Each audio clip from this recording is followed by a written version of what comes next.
12. november je obletnica podpisa Rapalske pogodbe med Kraljevino Italijo in Kraljevino Srbov, Hrvatov in Slovencev.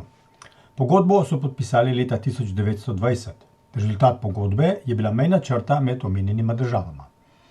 Kot v mnogih primerih po koncu prve svetovne vojne se je tudi tu zgodilo, da je nova meja pomenila, da so prebivalci na obmejnih ozemljih postali manjšina v novi državi.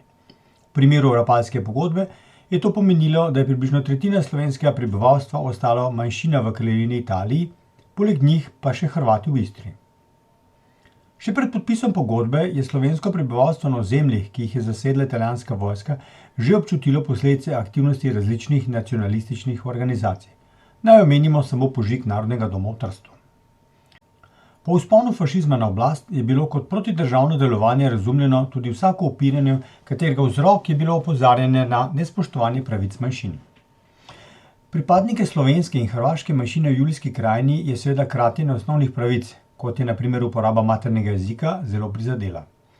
Nekaj let po vzpostavitvi fašizma so začele nastajati organizacije, ki so se na različne načine, tudi z oboroženimi akcijami, borile proti fašizmu.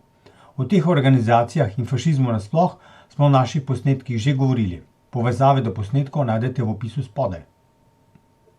Italijanska država je različne oblike upora, ki so ga izvajali Slovenci in Hrvati, zatirala s silo. Ena od oboroženih akcij, ki so jih izvedli pripadniki slovenske manjšine, je bil tudi napad na uredništvo časopisa Il Popolo di Trieste 10. februarja 1930. V napadu je bil ubit eden od urednikov. V aretacijah, ki so sledile, so bili aretirani tudi Alojz Valenčič, Ferdo Bidovec, Zvonimir Miloš in Fran Marušič. Obtoženim so sodili pred posebnim sodiščem za zaščito države, ki je posebej za to priložnost prišlo iz Rima. Sodni proces je omenjeno četverico obsodil na smrt. Fašistične oblasti so pohitele s sodnim procesom, da so lahko obsojene usmrtili na simboličen dan.